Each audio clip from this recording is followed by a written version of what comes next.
الحمد لله والصلاة والسلام على مولانا رسول الله وآله وصحبه. حضرات السيدات والسادة البرلمانيين المحترمين، نفتتح اليوم بعون الله تعالى وتوفيقه سنة التشريع الأخيرة لمجلس النواب من الولاية الحالية، وهي مناسبة للتعبير لكم عن تقديرنا للعمل الذي تقومون به سواء في مجال التشريع أو مراقبة العمل الحكومي أو في تقييم السياسات العمومية. كما نود الإشادة بالجهود المبذولة للارتقاء بالدبلوماسية الحزبية والبرلمانية في خدمة القضايا العليا للبلاد، داعين إلى المزيد من الاجتهاد والفعالية في إطار من التعاون والتكامل مع الدبلوماسية الرسمية.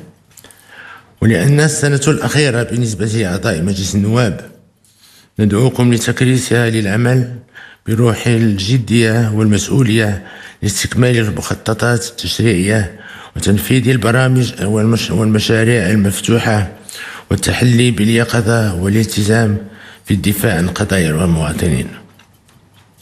كما لا ينبغي أن يكون هناك تناقض أو تنافس بين المشاريع الوطنية الكبرى والبرامج الاجتماعية ما دام الهدف هو تنمية البلاد وتحسين ظروف عيش المواطنين أينما كانوا.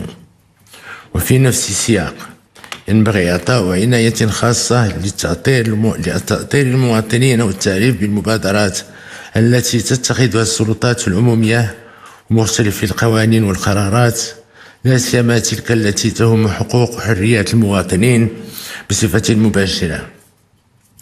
وهذه المسألة ليست مسؤولية الحكومة وحدها، وإنما هي مسؤولية الجميع، وفي مقدمتهم أنتم معشر البرلمانيين لأنكم تمثلون المواطنين. وهي أيضا مسؤولية الأحزاب السياسية والمنتخبين بمختلف المجالس المنتخبة وعلى جميع المستويات الترابية، إضافة إلى وسائل الإعلام وفعالية المجتمع المدني وكل القوى الحية للأمة.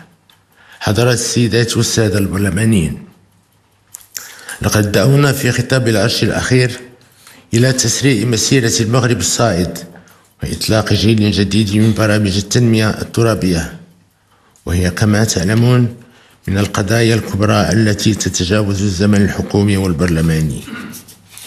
وبلادنا والحمد لله تفتح الباب من خلال الديناميات التي أطلقناها أمام تحقيق عدالة اجتماعية ومجالية أكبر. كما نأمل على استفادة الجميع من ثمار النمو ومن تكافؤ الفرص بين أبناء المغرب الموحد في مختلف الحقوق السياسية والاقتصادية والاجتماعية وغيرها.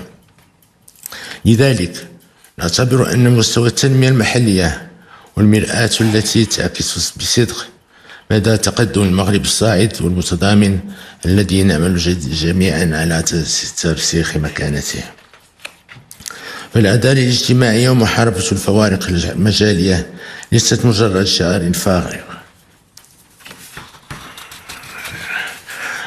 أو أولوية مرحلية قد تتراجع أهميتها حسب الظروف، إنما نعتبرها توجها استراتيجي يجب على جميع الفاعلين الالتزام به، ورهانا مصيري ينبغي أن يحكم مختلف السياسات التنموية.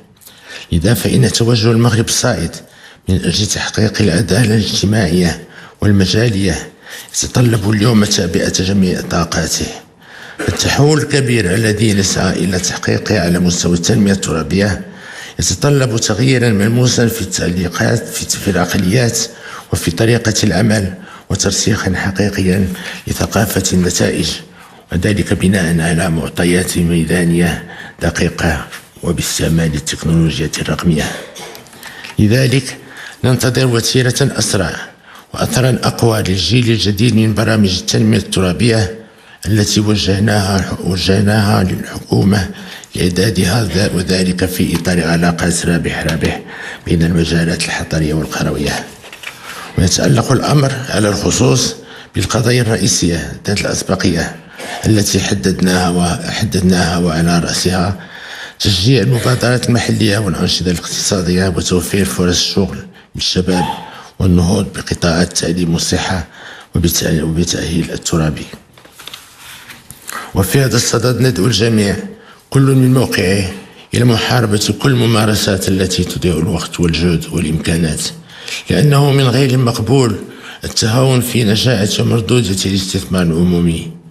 وإضافة إلى توجيهاتنا في خطاب العرش بخصوص التنمية الترابية، ندعو للتركيز أيضا على القضايا التالية: أولا، إعطاء عناية خاصة للمناطق الأكثر هشاشة بما يراعي خصوصيتها وطبيعة حاجيتها، وخاصة مناطق الجبال والواحات. فلا يمكن تحقيق التنمية الترابية المنسجمة بدون تكامل وتضامن فعلي بين المناطق والجهات. وقد أصبح من الضروري إعادة النظر في تنمية المناطق الجبلية التي تغطي 30% من التراب الوطني، وتمكينها من سياسة عمومية مندمجة تراعي خصوصيتها ومؤهلاتها الكثيرة. ثانيا، التفعيل الأمثل والجاد لآليات التنمية المستدامة للسواحل الوطنية، بما في ذلك القانون المتعلق بالساحل والمخطط الوطني للساحل، وذلك بما يساهم في تحقيق التوازن الضروري بين التنمية المتسارعة لهذه الفضاءات ومتطلبات حمايتها وتثمين مؤهلاتها كبيرة ضمن اقتصاد بحري وطني يخلق الثروة وفرص الشغل. ثالثا، توسيع نطاق المراكز القروية باعتبارها آلية ملائمة لتدبير التوسع الحضري والتخفيف من آثاره السلبية. ومن شأن هذه المراكز الناشئة كذلك أن تشكل حلقة فعالة في تقريب الخدمات الإدارية والاجتماعية والاقتصادية من المواطنين بالعالم القروي. حضرات السيدات والسادة البرلمانيين، إن السنة التي نحن مقبلون عليها حافلة بالمشاريع والتحديات، وإننا ننتظر منكم جميعا حكومة وبرلمانا أغلبية ومعارضة تبعت كل الطاقات والإمكانات وتغليب المصالح العليا للوطن والمواطنين. فكونوا رعاكم الله في مستوى الثقة الموضوعة فيكم، وفي مستوى الأمانة الملقاة على عاتقكم، وما تتطلبه خدمة الوطن من نزاهة والتزام ونقران ذات. قال تعالى: فمن يعمل مثقال ذرة خيرا يراه ومن يعمل مثقال ذرة شرا يراه. صدق الله العظيم. والسلام عليكم ورحمة الله تعالى وبركاته.